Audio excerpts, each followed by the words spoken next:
Assalamualaikum Mbak Cenut. Waalaikumsalam Pak Joko. Aduh, wah.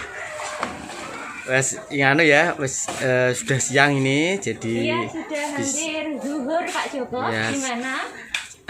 Kali ini saya mau Mbak, ngobrol. Ngobrol ya. Kan monggo. banyak yang nggak tahu sih Mbak Cenut ini kerjanya apa. Ya. Apa mek gur masak-masak entok apa piye. Kur leha-leha ning omah. Gitu ya. Iya. Ini mau tanya Mbak. Nggih.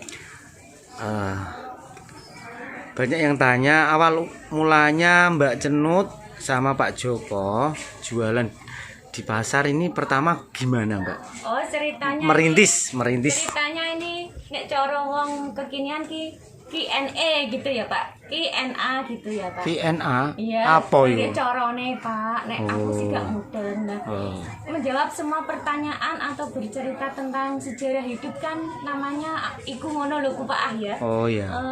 Oke, ini sesi tanya jawab ya Pak. Iya. Apa tadi Pak pertanyaannya? Pertamanya punya toko. Oh iya. Usaha kayak gini nih pertamanya bagaimana Mbak? Pertama dulu kita merintis toko ini dari sekitar 2000 berapa, sudah ada 18 tahun ya Pak Joko. Iya. Jadi kita dulu itu di pasar. Sebelum di pasar dulu Mbak Cenut. Oh iya, sebelum punya toko di pasar, kita itu dulu kelilingan ya Pak Joko. Keliling. Kita itu kelilingan, tapi modelnya begini. Kita tidak punya modal. Jadi kita ambil di tetangga waktu dulu. Jadi pagi ambil, sore setor. Kita keliling, cenut ditumpakno keranjang Pak Joko. Keranjang apa Mbak Cenut? Keranjang bojok. Itu loh dari Keranjang bambu. dari bambu waktu itu teman-teman. Dulu. Waktu monggo Mbak. Ya ada iklan enggak apa-apa karena kita di tempat umum ya. Sebelum jualan kosmetik dulu Mbak Cenut sama Pak Joko itu jualan. Monggo. Jualan buah teman-teman. Buah ya. Buah pun itu kita nunggu musim karena nganten anyar ki bingung. Iki kerja apa ya Dek, sedangkan bar gawe ki gak di duit. Adol HP, adol beras, Nggo bayar. sumbangan, nggo bayar padi-padi, nyetel uang sama sekali tidak. Dulu pernah saya itu Mbak, aku kasih kalung sama cincin itu ceritanya bagaimana Mbak Cenut? Terus ini sejarahnya ya teman-teman. Dulu waktu selesai nikah itu kan dapat lamaran. Kalung sama cincin itu dijual Pak Joko untuk nambeli padi-padi, nambeli pelaminan teman-teman. Bayar itu loh, bayar ongkos nikah. Jadi memang dari dulu kita jual beras, Lah, jual cincin. nganu Mbak Cenut, apa jile wis dibalekno apa durung? Sampai sekarang belum. Belum sampai sekarang. Karena Mbak Cenut ini nggak hobi dengan apa perhiasan ya. Iya. Orangnya Nah, itu waktu cerita masa lalu ya teman-teman. Jadi semuanya dijual kembali untuk membayar ongkos pernikahan. Nah, waktu itu kita bingung, Pak Joko juga bingung. Iku sepasar ya Mbak Cenut? Ini enaknya kerja apa ya, gitu kan bingung. Waktu dulu habis menikah itu tidak menikmati masa-masa bulan madu teman-teman, tidak, tapi kita malah Mikir. kepikiran kerja apa, mikir mutek bingung. Karena saya waktu itu senengannya merantau ya Mbak Cenut. Jadi nek Jawa iki kerjanya serabutan, jadi merantau. Jadi waktu di Jawa itu bingung mau kerja apa. Nah, sewaktu itu pas musim rambutan, alhamdulillah ya teman-teman, musim rambutan itu kita nekat gendeli rambutan yang ada di depan rumah. Kita gendeli satu ikat itu waktu itu dijual 2000. Kita ngunduh rambutan waktu itu dapat 20 gendel ya Pak.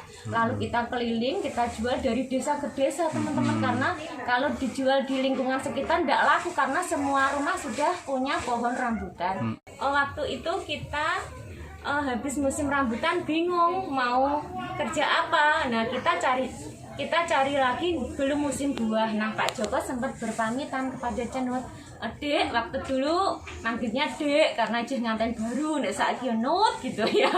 Waktu itu gini, Dek, wong nek Jawa tidak ada pekerjaan, Mas Joko tak izin merantau nek Jakarta ya. Dulu inget aku waktu itu.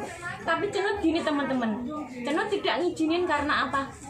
Pak, nek sampean merantau aku memang tidak boleh, aku tidak mengizinkan. Melu.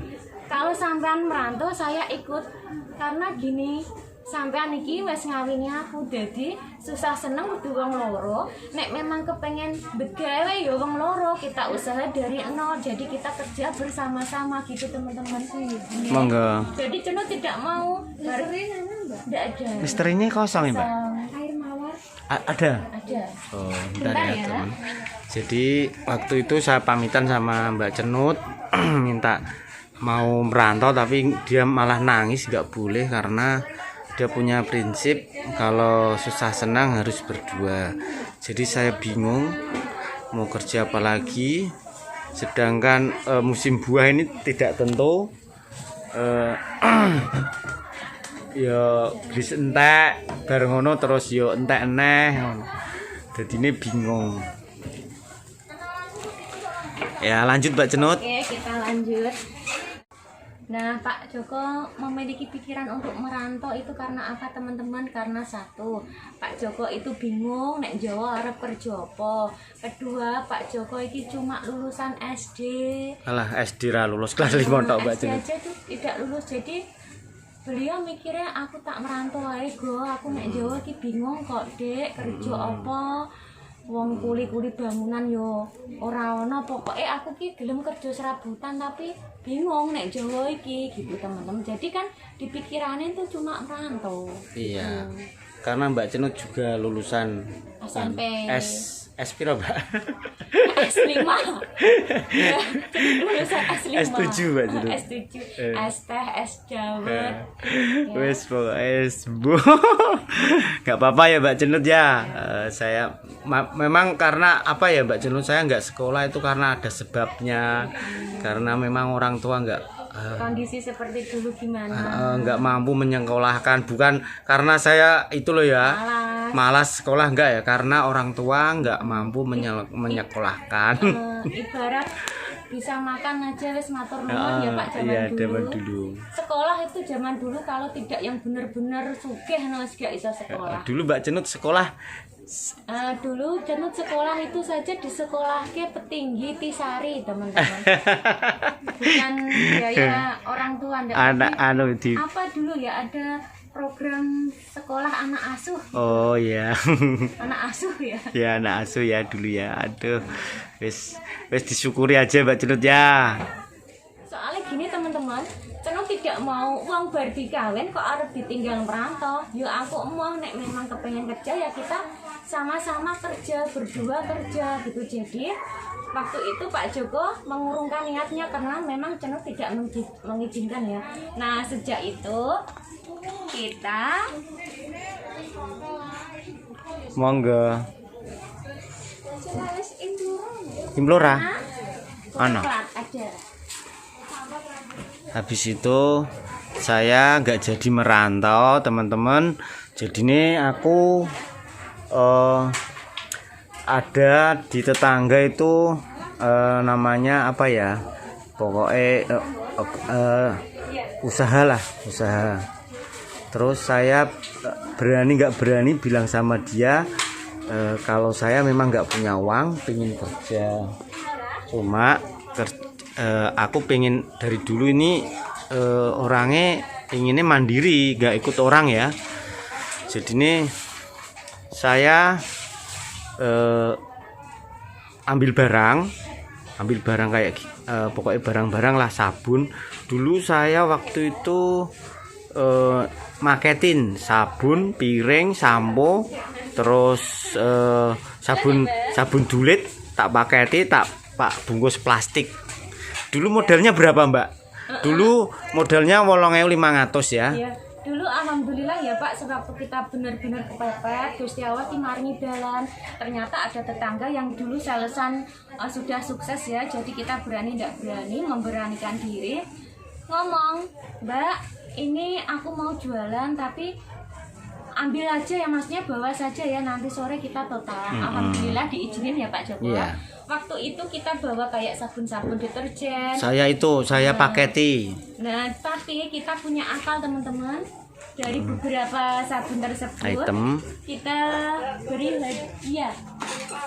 Teng apa? Saya paket dengan harga 8.500 saya jual 10.000. Jadi satu plastik bisa untung 1.500. Jadi biasanya saya itu bawa ini keranjang apa bojok kopring gitu, Mbak Cenut naik di atas. Biasa itu pagi bawa 40 piece, terus kalau habis nanti sorenya bikin lagi. Jadi puter-puter ke desa-desa, pokoknya pokoknya keliling ke desa-desa pokoknya itu sampai wis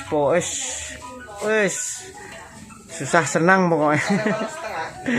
Kalau pagi jam 4:30 itu saya jualan di pabrik Garuda. Itu ada yang 4:30 udah mulai di depan pabrik itu kan rame loh. Terus apa ya teman-teman, kalau habis dari pabrik baru kita puter-puter di kampung. Jadi awalnya memang dulu tidak seenak kayak gini. Ya teman-teman, kalau Terpotong. di Jogja, Saya sudah Mbak tekan Mbak keliling-keliling di pabrik tadi loh. Nah, Pak Joko tuh punya cara untuk menarik ini ya pelanggan di rumah, karena kita dulu jualannya door to door. Jadi sabun-sabun tersebut supaya menarik perhatian dikasih piring. Jadi kita modal beli piring dulu ya, lalu kita bungkus. Alhamdulillah lumayan ya Pak. Zaman dulu itu pada sering Dari pabrik pertama terus 4:30 terus kita pertama jualan itu kepikiran di pabrik, karena di Pati ini ada pabrik Garuda, Kelinci ya Pak. Iya, habis itu di Kita jarum. berangkat itu jam 4:30 pagi, habis subuh berangkat ke pabrik. Setelah pabrik sudah selesai, kita Keliling di ke kampung. desa-desa gitu. Jadi nama kita sudah banyak yang tahu. Ya waktu dulu ya jualan kita istilahnya untung sidik asal lancar Ya. gitu, teman-teman. Jadi kita jualan, Pelanggan banyak Mbak Cenut jadi dulu. jualan dulu bukan sekedar kita dapat uang, dapat untung, tidak, tapi kita juga menekankan silaturahmi ya Pak. Jadi ke desa sana desa sini tuh ya pada kenal. Habis itu saya berinisiatif ke pasar ya. Karena dulu begini teman-teman, bingung Pak, berbeda nek pabrik iki terus nek endi desa-desa ki ya wis ditelajahi kabeh sampai bingung, karena sudah bertahun-tahun ya Pak. 2 tahun. 2 tahun Sampai keliling. Mbak Cenut ini belum punya momongan karena saya taruh di atas bojok ya. Terlalu sering diguncang, jadi Cenut belum bisa hamil itu 2 tahun teman-teman. Pernah saya jatuh ya Mbak Cenut, nggak Nah, jadi ini, jualan. Dulu itu kalau diceritakan itu terlalu pahit untuk dikenang teman-teman, tapi itulah yang namanya proses ya. Waktu dulu kita kan mau keliling, pagi-pagi berangkat. Rumah kita itu kan ada selokan untuk air. Peceren. Nah, waktu itu bawa motornya masih Karisma. dilebokno iki ya Pak ya. Pakai Matic, belum ada matic. Kopling. Pakai pos neleng. Pakai pos neleng. Waktu di tengah-tengah selokan itu Mati. kita jadi kecebur ya Pak Joko. Nggak bisa jagang. Jadi Pak Joko ini karena cuma uap sidik ya Pak. kayak segini nih. Nah, saya kapan jadi Pak Joko enggak punya ini jagangan kaki, jadi aku Pak Joko sama barang semua jatuh ke selokan, itu pun gula ketokan peceren teman-teman. Sirah saya kena itu peceren ketunyep.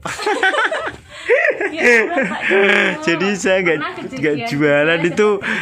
Mbak Cenut tuh nangisin saya karena saya Nangisnya seperti ini teman Pak Joko. kena peceren. Peceren itu ya tangisan teman-teman, karena apa?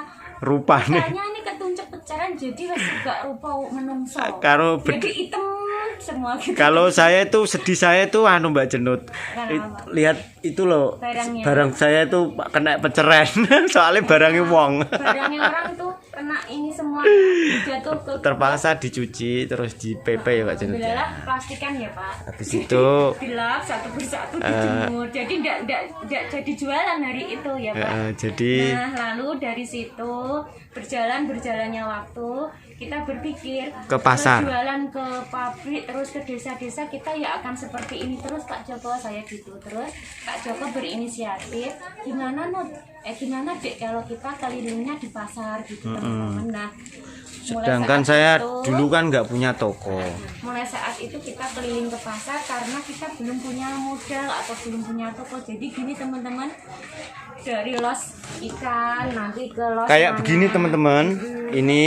Ini kayak ini kan kosong toh. Saya pakai untuk dasaran ya. Kayak gini nih kosong, saya pakai dasaran barangnya gini ya. Nah, zaman dulu riwayatnya seperti ini teman-teman, di pasar itu mana toko yang tutup kita buat untuk gelar lapak dagangan kita. Nah, jadi misal orang nyari pagi hari lainnya nyari kami di tempat yang sama ya nggak ketemu. Sering pindah-pindah. Mana toko yang tidak buka kita tempati. Jadi misal di los daging pernah itu jadi jual kosmetik sama daging sama ayam ya pernah. Terus hari lainnya dari los daging ke los sayur jajan. Pernah kita sering kali ya Mbak Jenut ya, waktu dasar kayak gini udah didasarin, tiba-tiba yang penjualnya yang punya toko itu buka. Jadi kita cepet ambil barang kita itu sambil pelongak.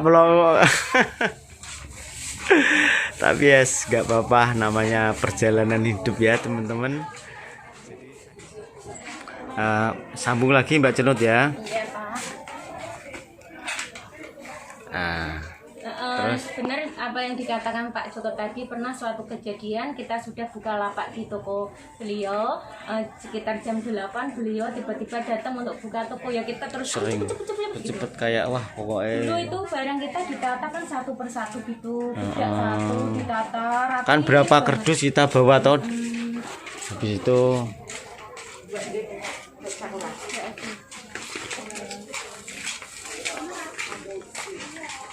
jadi ini ditotok siji-siji. Habis gitu apa Mbak Jenut? Ya Gini. ditata satu persatu gitu Jenut dulu kalau buka lapak itu bisa 2 jam baru selesai menata barang karena biar terlihat banyak padahal itu barang kita cuma sedikit, bedak 3 ya dijejer, listrik 3 ya dijejer, seperti itu teman-teman. Dibukai ya. Jadi kita cuma pakai gelaran tikar seperti itu kita jejer-jejer jadi Bukan tikar, Mbak Jenut. ya lemek itu loh. Kayak apa ini spanduk itu. Spanduk. Itu loh ya.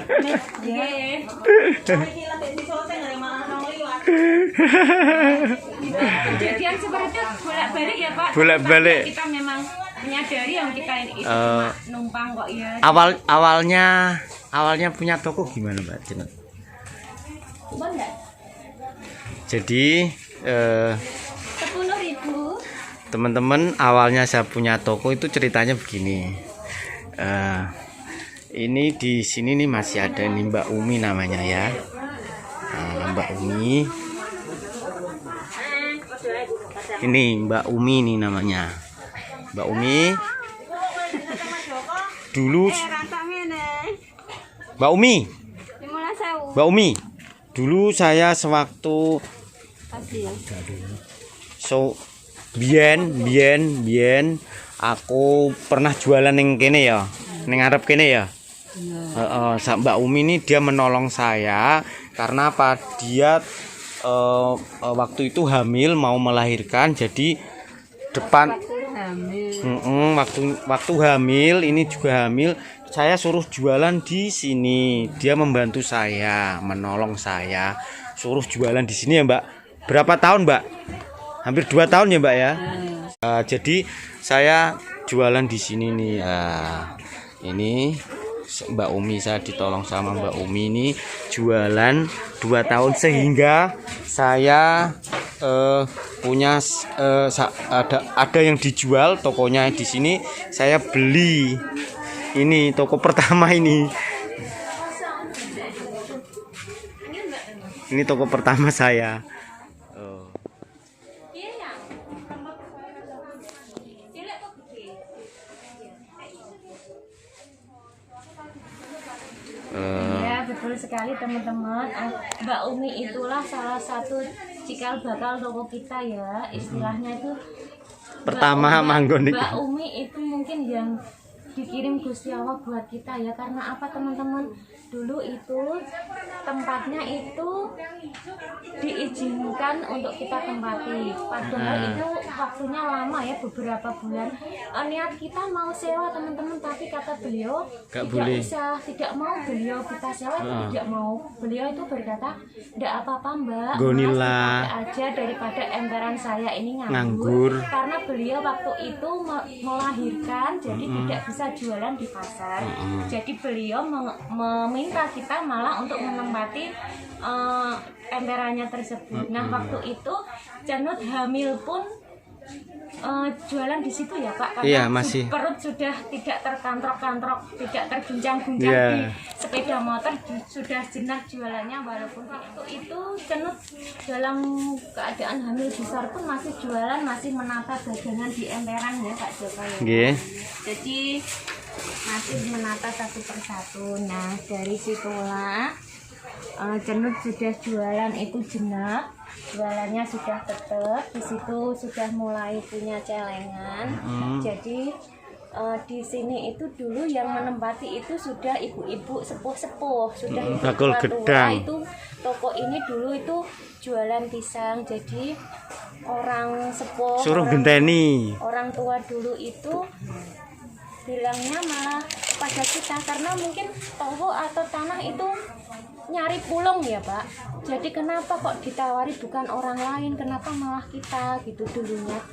Dan mungkin itu juga rezeki ya Pak Joko. Nggih. Jadi waktu itu beliau ini Dok, tokoku ki lho Nduk genteni gitu. Genteni ya dulu nggak dijual tapi suruh genteni ya. Suruh genteni.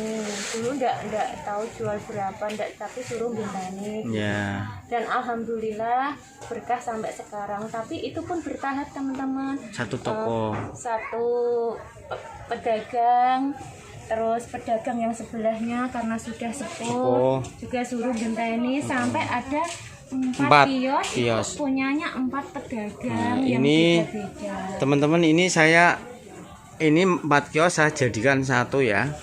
Hehehe. Jadinya ini proses selama hampir beberapa puluh tahun ya Pak Joko. Ya. Jadi semua itu tidak langsung breng. Jadi semua itu butuh proses teman-teman, karena kita itu tidak tahu suksesnya seseorang itu melalui apa yang mereka Pak Joko yang mereka lewati. Ada perih, ada lelah, ada keringat, ada pokoknya pedih perih lah Pak Joko ya. Jadi buat teman-teman pokoknya yang penting itu semangat, niat dan kerja keras. Itu teman-teman. Oh iya. Saya tak mau bicara sedikit Mbak Cenut. Mau bicara apa Pak Joko? Saya mau nambahin ya. Saya dulu punya prinsip jual